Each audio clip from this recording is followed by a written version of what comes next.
Hello students, good morning to all of you. Today we will discuss about next topics of foreign exchange rate.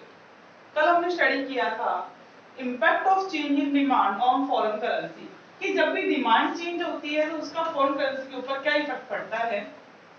आज हम करने वाले हैं impact of change in supply of foreign currency कि जब supply में change आए तो फॉरेन करेंसी में क्या इम्पैक्ट पड़ेगा और कैसे इम्पैक्ट पड़ेगा।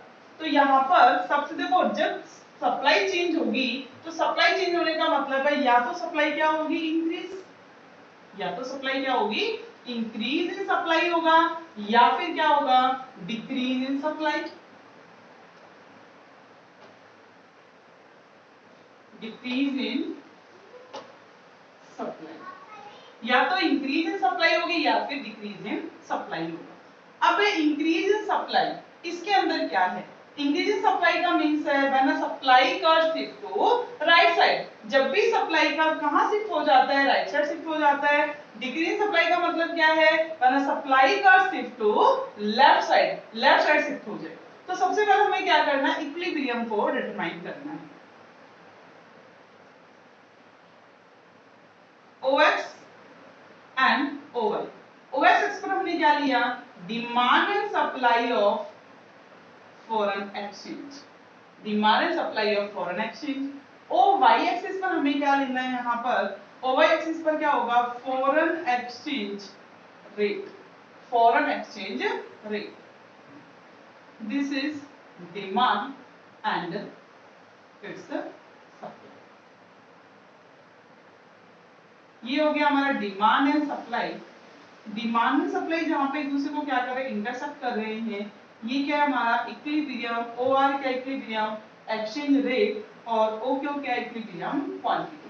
तो इक्विलिब्रियम हमने क्या कर दिया डिटरमाइन कर दिया। अब ये देखना है कि इंपैक्ट क्या होगा जब सप्लाई में चेंज आ जाए, या फिर मैं ये कहूं कि यहाँ पर $1 कितने के बराबर है 60 रुपीस के बराबर है। $1 कितने के बराबर है 60 रुपीस के बराबर है। जब सप्लाई में चेंज आ रहा है, सप्लाई इंक्रीज हो रही है तो supply curve shift to the right side. देखो सप्लाई कर्व शिफ्ट हो रहा है हमारा कहाँ राइट साइड में शिफ्ट हो रहा है, शिफ्ट हो गया सप्लाई का राइट साइड में। ये E है, ये क्या है E1, क्या है E1। तो E1 है ये पॉइंट जहां यहाँ पे demand is equal to supply तो है, बट इसका इक्विलिब्रियम प्राइस के ऊपर और इक्विलिब्रियम क्वांटिटी के ऊपर क्या इफेक्ट पड़ा। देखो इक्विलिब्रियम क्वांटिटी और इक्विलिब्रियम प्राइसेस क्या हो गए रिड्यूस, रेट R से कितने हो गए R1 रिड्यूस हो गए, क्वांटिटी क्या हो गई यहाँ पर इंक्रीज हो गई, क्वांटिटी क्या हो गई इंक्रीज। जैसे ही रेट क्या हुए डाउन गए, इट मींस अब $1 कितने के बराबर है 50 रुपीस के बराबर। अब $1 कितने के बराबर है 50 रुपीस के बराबर है। तो फॉरेन करेंसी की वैल्यू क्या हो गई यहाँ पर रिड्यूस हो गई और डोमेस्टिक करेंसी की वैल्यू क्या हुई इंक्रीज। तो इस सिचुएशन में क्या होगा एप्रिसिएशन, क्या होगा appreciation of domestic currency, appreciation of domestic currency.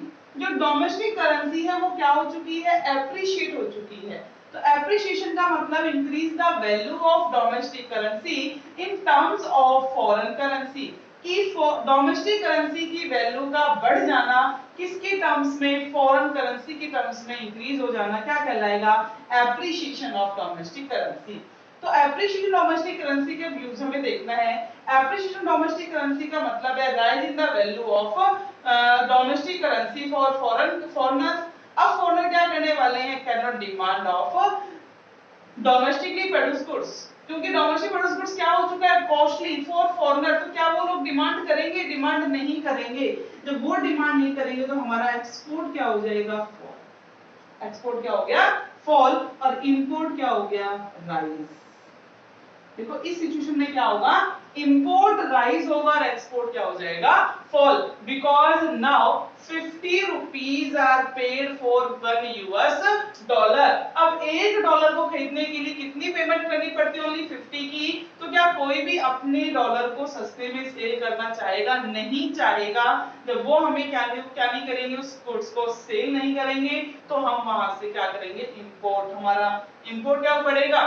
तो देखो यहाँ पर रुपीस की वैल्यू बढ़ गई, तो दूसरा इंपोर्ट के ऊपर इफेक्ट क्या पड़ रहा है। अब जो गुड्स हमारे लिए पहले महंगे आते थे फॉरेनर से, अब हम क्या करेंगे, ज्यादा से ज्यादा गुड्स वहां से परचेज करेंगे। क्या करेंगे, ज्यादा से ज्यादा गुड्स परचेज करेंगे, तो हमारे क्या बढ़ गया, इंपोर्ट बढ़ गया और एक्सपोर्ट क्या हो गया, फॉल हो गया। क्लियर हो गया। नेक्स्ट है डिक्रीज इन सप्लाई। तो डिक्रीज इन सप्लाई जस्ट इसका opposite, OX and curves. OX पर हमने क्या ले लिया, demand and supply of foreign exchange. OY पर क्या है, फॉरेन एक्सचेंज रेट।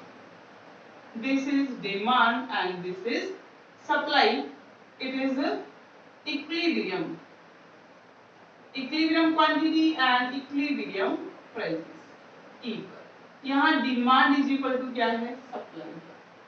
तो OR या OP क्या है, हमारे इक्विलिब्रियम प्राइसेस हैं, और OQ क्या है, इक्विलिब्रियम क्वांटिटी है।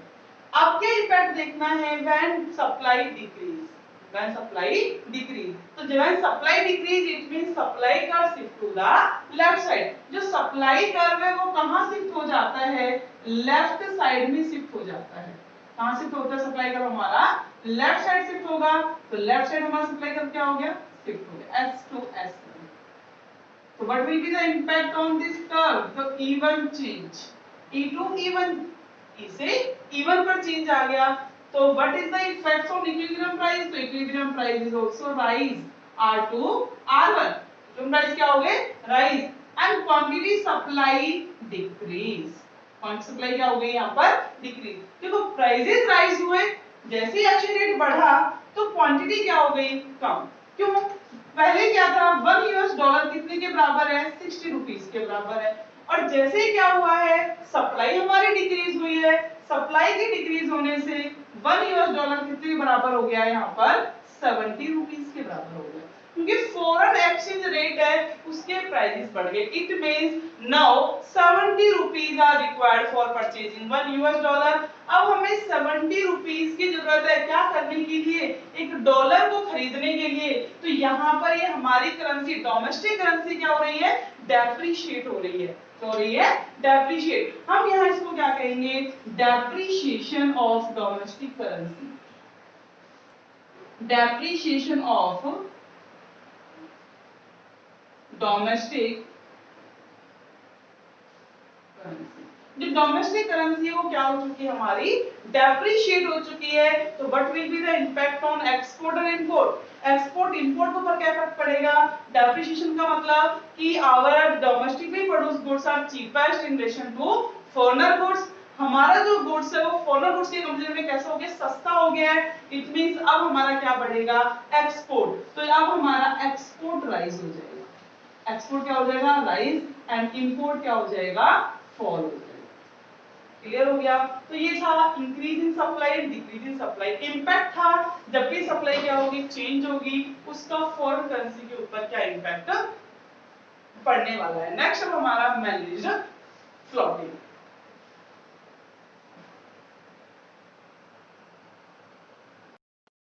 अब हमारा नेक्स्ट सिस्टम है, थर्ड सिस्टम, लास्ट सिस्टम है मैनेज्ड फ्लोटिंग। कौन सिस्टम है, मैनेज्ड फ्लोटिंग। तो what is the meaning of managed floating.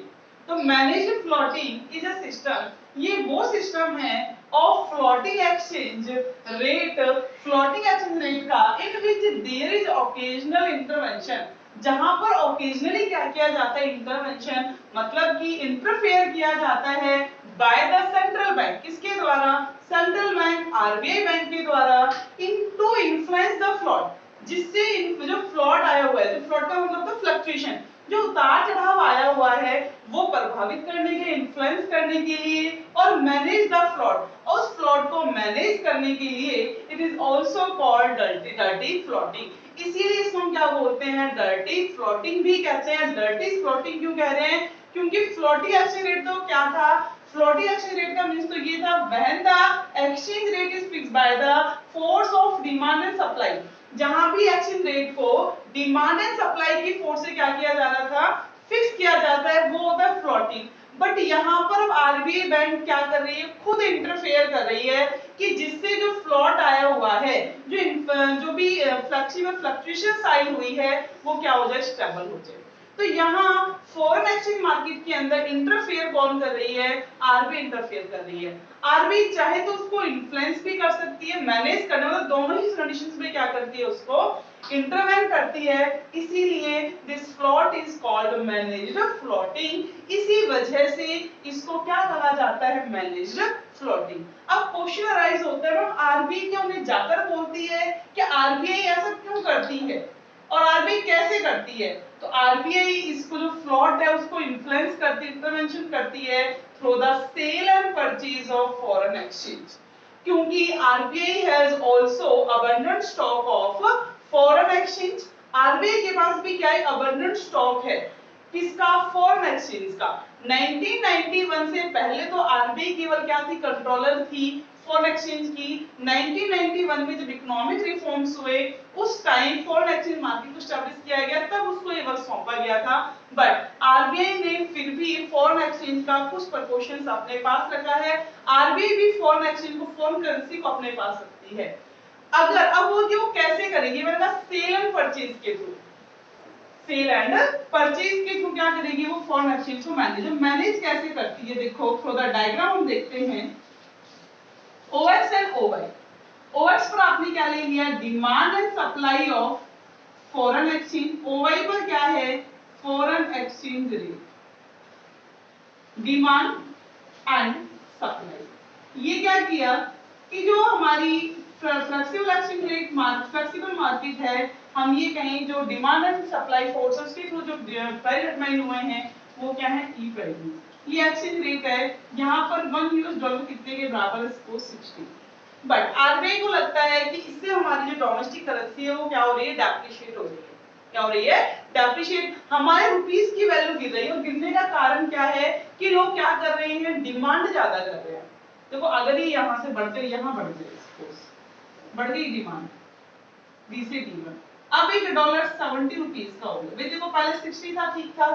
आज की डेट में डॉलर की प्राइस बढ़कर कितने हो गए, 70 रुपीस हो गए। और आरबीआई ने जाना कि इसके मेन कारण क्या है कि लोग क्या कर रहे हैं, डिमांड ज्यादा कर रहे हैं, किसकी, फॉरेन करेंसी की डिमांड ज्यादा कर रहे हैं, और इतनी मार्केट में सप्लाई नहीं है। तो अब क्या करेगी आरबीआई, खुद से सप्लाई को रिलीज करना स्टार्ट कर देती है, फॉरेन एक्सचेंज को रिलीज करना स्टार्ट कर देती है। आरबीआई ने क्या किया, सप्लाई को इंक्रीज कर दिया। देखो सप्लाई जैसे ही इंक्रीज हुई तो न्यू इक्विलिब्रियम प्राइस ये हो गया। फॉरेन एक्सचेंज रेट को तो कह सकता है, फॉरेन एक्सचेंज रेट रिड्यूस हो गया।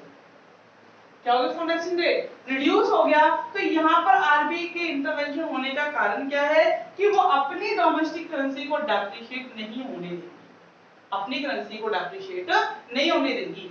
अगर क्या होता है कि पहले वन यूएस डॉलर कितने के बराबर था, 60 रुपीस के, और आज वो कितने के बराबर है, 50 के। तो हमारी डोमेस्टिक करेंसी क्या हो रही है, एप्रिशिएट हो रही है।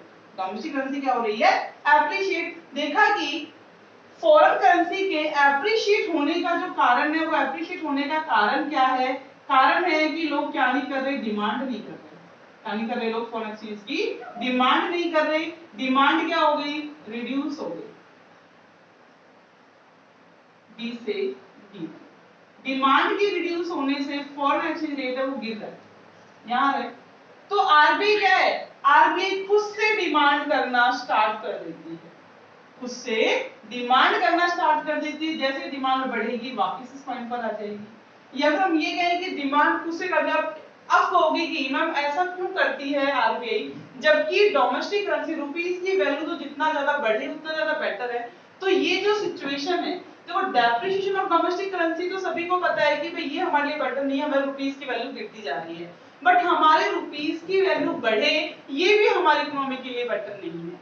अब ये हमारे इकोनॉमी के लिए बेटर क्यों नहीं है, ये केवल जो हमारी लेस डेवलप्ड कंट्री है, ऐसे इंडिया के लिए जितनी भी लेस डेवलप्ड कंट्री है, जो डेवलपिंग कंट्री है, किसी भी कंट्री के लिए ये बेटर सिचुएशन नहीं है कि उसके कंट्री की करेंसी क्या हो जाए, एप्रिशिएट हो जाए। क्योंकि जैसे ही हम बात करते हैं इंडिया की जो इंडियन रुपीस है उसकी वैल्यू बढ़ जाती है। इंडियन रुपीस की वैल्यू के बढ़ने का मतलब है कि Indian goods become costlier then foreigner goods, कि फॉरेनर गुड्स की बजाय इंडियन रुपीस की जो वैल्यू है वो क्या हो गई, कॉस्टली हो गई, महंगा हो गया। तो क्या कोई भी अब इंडियन रुपीस की डिमांड करेगा? नहीं करेगा। तो इट मीन जब वो लोग डिमांड नहीं करेंगे हमारा एक्सपोर्ट गिर जाएगा। तो जब एप्रिसिएशन होगा तो हमारा एक्सपोर्ट क्या हो गया, फॉल। और विदाउट एक्सपोर्ट, जब तक हमारा एक्सपोर्ट नहीं होगा, we can not earn foreign exchange, we can not earn foreign exchange, or without earning foreign exchange cannot increase reserve of foreign exchange, which is more required, हमके more necessary, ज्यादा से ज्यादा जरूरी है कि foreign exchange का reserve तो बढ़ना ही बढ़ना चाहिए, हर कंट्री के लिए जरूरी होता है। तो एक्सपोर्ट गिर जाएगा, foreign exchange का जो रिजर्व है, रिजर्व ऑफ फॉरेन एक्सचेंज, ये कभी भी इंक्रीज नहीं होगा। जो ऑब्जेक्टिव था हमारे बजट का, जो ऑब्जेक्टिव था हमारे बजट का, वो ऑब्जेक्टिव हम कभी भी क्या नहीं कर पाएंगे, अचीव नहीं कर पाएंगे। एक तो कारण ये है। दूसरा, जब भी हमारी डोमेस्टिक करेंसी क्या हुई, जैसे डोमेस्टिक करेंसी एप्रिशिएट हुई, मतलब इंडियन रुपीस महंगा हो गया, तो इंडियन रुपीस जब महंगा हो गया, कि दूसरी कंट्री कोई भी हमारी कंट्री के अंदर इन्वेस्टमेंट करना चाहेगी? नहीं करेगी। जब कोई कंट्री हमारी कंट्री में इन्वेस्टमेंट नहीं करेगी, इट मींस हमारा डेवलपमेंट पॉसिबल नहीं है। क्योंकि हम किसके ऊपर डिपेंड है, फॉरेनर के इन्वेस्टमेंट के ऊपर डिपेंड है। हमारे पास लेबर बहुत ज्यादा है, हमारे पास कैपिटल का क्या है, स्केर्स है, स्कार्स है हमारे पास। क्यों है? क्योंकि सभी के पास कोई ना कोई एक कहते हैं ना सोर्सेज कैसा है, लिमिटेड है। तो हमारे पास लेबर अबंडेंट है, कैपिटल नहीं है, और without capital labour can not be use, बिना लेबर कैपिटल के लेबर का यूज नहीं कर सकते। तो क्या करना होगा, अगर हमें एफडीआई को बढ़ावा देना होगा, फॉरेन डायरेक्ट इन्वेस्टमेंट को बढ़ावा देना होगा, पोर्टफोलियो इन्वेस्टमेंट को बढ़ावा देना होगा, तो अपनी रुपीस की वैल्यू को डाउन करना पड़ेगा। तभी दूसरी कंट्रीज हमारी कंट्री में आकर एमएनसी जो होती है, मल्टीनेशनल कंपनीज होती हैं, वो ओपन क्यों होती है हमारे यहाँ? क्योंकि यहाँ पर उन्हें लेबर है वो चीप रेट के ऊपर मिल जाती है, और दूसरे इंडियन रुपीस की वैल्यू कैसी है, कम। तो आरबीआई को तो मेन एम ही क्या है कि क्या करे वो, कि हमारी कंट्री की ग्रोथ करे। ग्रोथ भी कैसे चाहिए, growth with social justice, social welfare होना चाहिए। उस चीज को ध्यान में रखते हुए आरबीआई कहती है ना तो डोमेस्टिक करेंसी की वैल्यू एप्रिशिएट होनी चाहिए ज्यादा, और ना ही ये वैल्यू डेप्रिशिएट होनी चाहिए। क्योंकि डेप्रिशिएशन हुआ करेंसी का तब भी हमारे लिए फायदा नहीं है, रुपीस की वैल्यू गिरती चली जाएगी। अगर ये एप्रिशिएशन हुआ तब भी एक लेस डेवलप्ड कंट्री के लिए अच्छा नहीं है। इसीलिए आरबीआई क्या करती है, इस फॉरेन एक्सचेंज मार्केट, जो फ्लेक्सिबल एक्सचेंज मार्केट है, यहाँ आकर खुद से इंटरवेन करती है, खुद से उसमें इंटरफेयर करती है। इसी कारण इसका नाम भी क्या पड़ा है, डर्टी फ्लोटिंग। तो ये था हमारा मैनेज्ड फ्लोटिंग हो गया। तो आज हमारे तीनों ही सिस्टम कंप्लीट हो चुके हैं। Fix exchange rate system fix हो गया, एक फ्लेक्सिबल एक्सचेंज रेट सिस्टम, और एक है हमारा last managed floating exchange rate system. बहुत इंपॉर्टेंट है, तीनों के तीनों पॉइंट्स सभी को बहुत अच्छे से करने हैं। क्लियर हो गया?